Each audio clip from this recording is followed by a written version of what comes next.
Hey yo! So over the course of about a week or so, there's been a lot of conversation about the Disney Channel Mount Rushmore, stemming from when Raven gave hers at the Shade Room, even as recent to Demi Lovato giving her take on it on a recent podcast interview. Right now, I feel like there are some things about this conversation that kind of need to be set straight. And who am I to set this conversation straight? I'm really just a schmuck with a microphone. And everybody online is steadily giving their takes on who they feel deserves to be on the Mount Rushmore, who they feel should not even sniff the Mount Rushmore, who should be considered, and everything in between and why. And while I do agree that everybody's entitled to their own opinions, and a lot of the names that people are throwing up on that Mount Rushmore absolutely have valid cases to their name, I don't think a Mount Rushmore conversation is supposed to be this subjective. In other words, I think that a Mount Rushmore conversation, when you're talking about people to be a part of a Mount Rushmore, knowing what a Mount Rushmore is supposed to be, the conversation is supposed to be a lot more objective than just relegated to what people like. And when it comes to this conversation about the Disney Channel, I feel like this needs to be handled the same way that we handle conversations about anime. Stay with me for a second. In the anime community, it's widely regarded and widely considered that the Mount Rushmore of anime is Dragon Ball, Sailor Moon,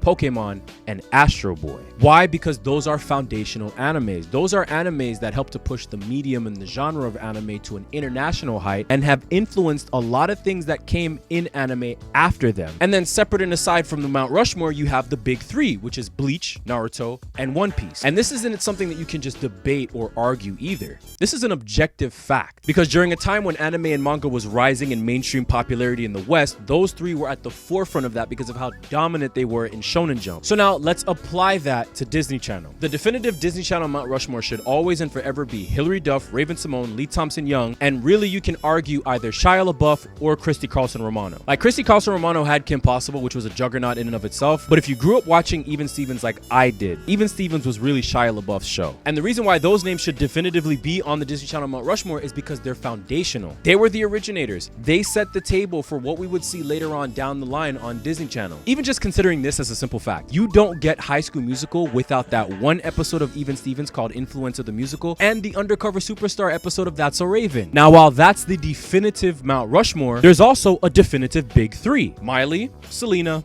and Demi. I don't even have to make a case for them as to why they're the definitive Disney Channel big three, but consider that during a time when Disney Channel was really popping the way that it was in the mid to late 2000s, those three were the faces of that. And that's no slight towards the Jonas Brothers or the Sprouse Twins. They definitely deserve a monumental category of their own, but not the Mount Rushmore and not the big three. Maybe if you add Jason Dolly to that, they'll be like the Sinister Six. However, there is one more name that I kind of want to address, because every time I see her name, I don't know, I feel like people are not really being honest about this person. I feel like this is one of those conversations that a lot of Disney Channel fans kind of don't want to have. Anytime a conversation about the Disney Channel Mount Rushmore comes up, everybody is really quick to bring up Brenda Song. Now, let me preface this by saying that this is no slight towards Brenda Song. Brenda Song deserves her flowers. She deserves to be celebrated and acknowledged for her longevity on the Disney Channel and for the fact that Disney loved to keep her employed because she was really talented. Her being the prominent face and, quite frankly, the only representation for the Asian community on Disney Channel is nothing to shake a stick at. So a lot of the times in these conversations, I'm happy that she doesn't get overlooked. It's kind of like how happy I was when Raven mentioned Lee Thompson-Young, because in a lot of these conversations, he does get overlooked. However, if you will indulge me another comparison, and again, no disrespect, she's really the Scottie Pippen of Disney Channel.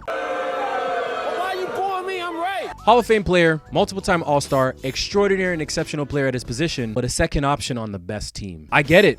She was in everything, but she wasn't the star player. And just like how Scottie Pippen had one season where he led the Bulls to 50 wins and led them to the Eastern Conference Finals, Brenda Song got to show that she could be lead as well with Wendy Wu, Homecoming Warrior. But that one season, that one instance where they were able to show that they can lead is not enough to put them on no Mount Rushmore. You wouldn't put Scottie Pippen on an all-time basketball Mount Rushmore with Michael Jordan, LeBron James, and Magic Johnson simply because he was a great role player and had one great season where he was able to show that he was a leader. So why are we doing the same thing with... It sounds like I'm devaluing what she means to the Disney Channel, what she means to a lot of people. That's not what I'm trying to do at all. In fact, I'm of the opinion that Disney Channel undervalued her and underutilized her. You mean to tell me that she was in so many of these projects and the only thing that you gave her to lead was Wendy Wu Homecoming Warrior? You guys should have given her own show that ran for like 2 or 3 seasons. But the point that I'm trying to make with this video is that I feel like a lot of people need to be a lot more objective when it comes to these conversations about Disney Channel Mount Rushmores and Disney Channel Big Threes. What you like is what you like. What you grew up on is what you grew up on. But when it comes to conversations about Mount Rushmores, it goes a lot deeper than just what you like. I'm sorry, but Dog with a Blog is not going on no